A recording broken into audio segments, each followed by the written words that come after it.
Le 6 février dernier, la Turquie était touchée par un séisme très violent, à proximité de sa frontière avec la Syrie, provoquant la mort de plus de 50 000 personnes.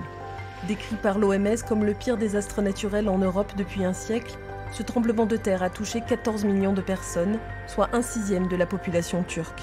Quelques mois après cette catastrophe, nous sommes allés à la rencontre des sinistrés, vivant toujours dans des conditions très critiques dans la région d'Antioche.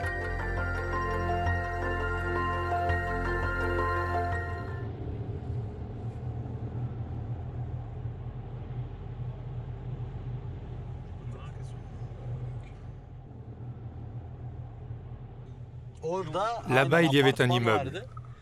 Tous les gens qui y habitaient sont morts. C'est ici que se trouvait l'immeuble.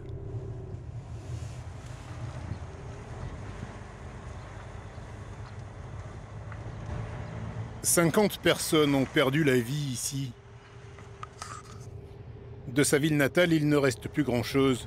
Quand Fuat Sakuçulu circule au milieu des ruines, au cœur de ce qui était son quartier, l'émotion est palpable.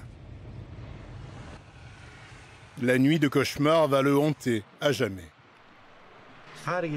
À chaque fois que je passe par ici, je repense à toutes les fois où je rentrais chez moi, les fois où je partais de chez moi pour aller au travail, comme si je n'avais jamais vécu cette nuit-là, comme si j'allais rentrer chez moi, retrouver ma femme et mon enfant qui m'attendent. Ça me remue. Ça, c'est mon immeuble. Le 6 février, à 4h17 du matin, un séisme de magnitude 7,8 a fauché les habitants dans leur sommeil. L'immeuble de Fuat et sa famille a plutôt bien résisté, même s'il n'est plus habitable pour l'instant. Nous ne sommes pas sortis facilement. En tombant, l'armoire a bloqué la porte. On a eu du mal à ouvrir la porte. Mais après, c'était facile. Même si les murs étaient tombés sur les escaliers, on a quand même réussi à sortir. On a eu beaucoup de chance. Je suis perturbé. J'aimerais y retourner le plus vite possible, mais financièrement et psychologiquement, je ne sais pas comment je vais pouvoir faire. Les dégâts ne sont en effet pas assez importants pour être pris en charge par l'État ou les assurances. L'avenir de Fuat s'écrit en pointillés, comme celui des 9 millions de Turcs touchés par le séisme sur une zone équivalente à la superficie de la Bulgarie. Avant de reconstruire, il faut déblayer. 100 000 bâtiments se sont effondrés dans le pays. Hatay est foutu. Le pays est foutu. Les gens sont foutus. Qu'est-ce qu'on va devenir ?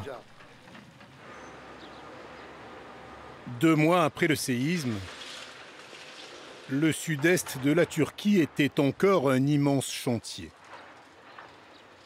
Dans cette zone industrielle, à la sortie nord d'Hatay, Cemal Keskin et ses employés travaillent avec l'énergie du désespoir. Dès le matin, ils récupèrent dans les gravats de leur usine d'insignifiantes pièces de plastique. Ici, le tremblement de terre a causé 300 000 € de dégâts. 1 heure avant, on avait tout, 1 heure après, on n'avait plus rien. Notre monde s'est écroulé sur notre tête. Nous produisons des pieds pour les fabricants de meubles. Nous avions des machines à injection, elles sont toutes mortes, elles ont toutes été détruites dans le séisme. C'est pour ça que maintenant, vous voyez ça, tout ce qu'on peut récupérer, on va le broyer et le remettre dans le circuit de production. De l'autre côté de la route, il y avait une barre d'immeubles d'habitation. Selon Cemal Keskin, il n'y aurait eu rien qu'ici, 1200 morts. Le bilan officiel fait état de plus de 50 000 victimes dans le pays.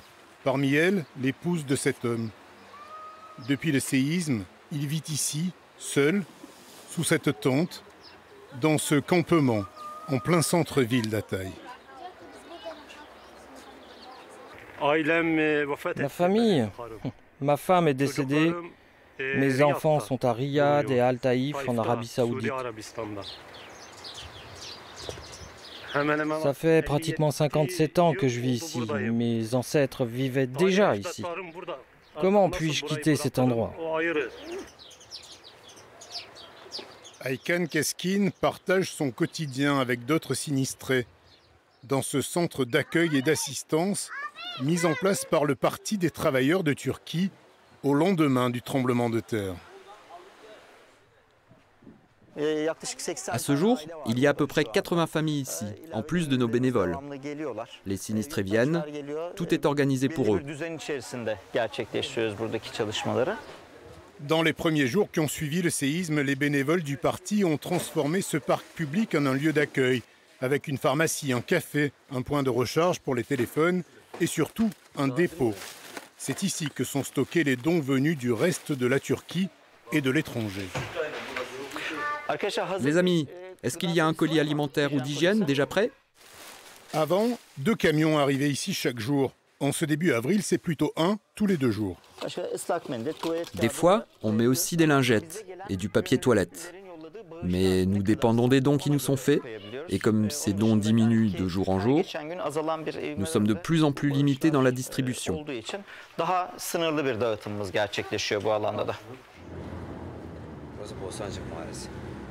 Chaque après-midi, les bénévoles font le tour de la ville et des villages environnants pour distribuer les colis.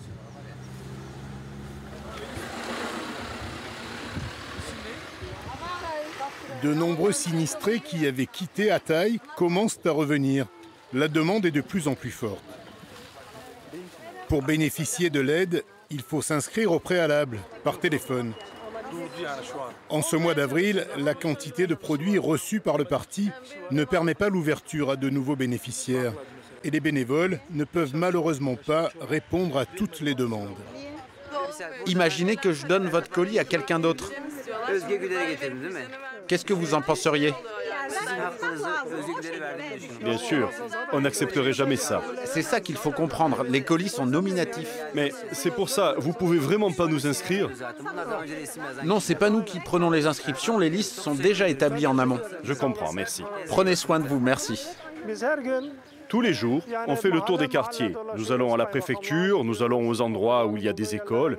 Nous essayons de localiser les endroits où il y a des distributions pour récupérer des choses, afin de nourrir une famille de 15 personnes.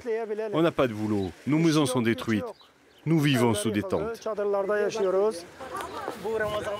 Limiter le nombre de bénéficiaires est un crève-cœur indispensable dans cette situation qui va durer.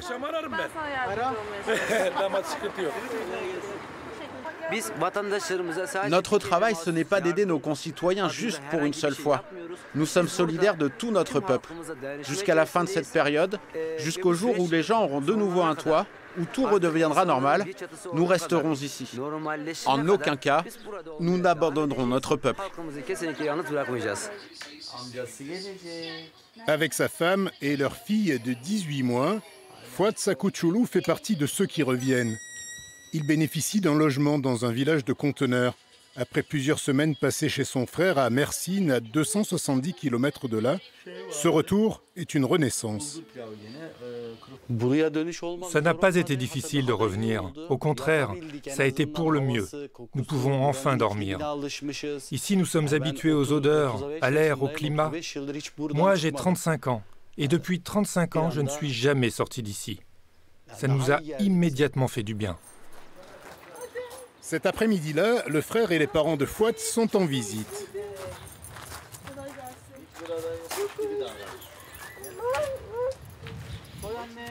En ces temps de crise, leur logement provisoire a des airs de grand luxe. La période est propice à la perte de repères. Et chacun se demande ici quand la peur des répliques va cesser, quand la vie reprendra son cours normal. Peu importe à qui vous posiez la question à Hatay, les gens vous diront qu'on ne pourra jamais revenir à la normale. Parce que maintenant, on a vécu ça, il y a eu de la souffrance, mais dans 3 ou 4 ans, les gens pourront plus ou moins reprendre leur travail. Si ce n'est pas pour eux-mêmes, il faut bien qu'ils fassent l'effort pour leurs enfants. Ce soir-là, au centre d'accueil du Parti des travailleurs, c'est livraison d'eau. Les réseaux ne sont pas rétablis. 2 mois après le séisme, le système D prévaut toujours. Malgré la promesse de l'État de tout reconstruire en 1 an, l'avenir s'annonce difficile. Avec nos amis urbanistes et architectes, mais aussi les personnels de crèche, les professeurs d'école, le personnel de santé et nos bénévoles, mais aussi nos agriculteurs, nous allons reconstruire cette vie. Nous pensons que les 2 années à venir seront difficiles pour nous, mais nous sommes persuadés qu'on y parviendra avec la volonté et la solidarité. À l'heure de la rupture du jeûne, en ce mois de Ramadan, les sinistrés peuvent venir prendre un repas chaud, servi par les bénévoles.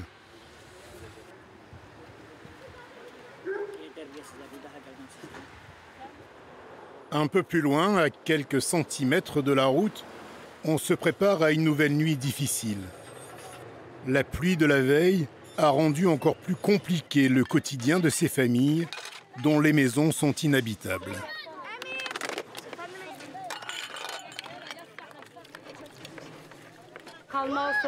Nous avons des problèmes de logement, nous vivons dans des tentes, nos enfants sont effondrés. Question hygiène, on est au degré 0. Nous lavons notre vaisselle comme on peut et notre linge à la main. Que Dieu ne fasse vivre à personne une catastrophe pareille. Vous voyez, on vit au milieu des décombres. Cette famille a passé presque un mois dans une voiture avant de s'installer dans ce campement de fortune. Le tremblement de terre les a plongés dans une vie de précarité.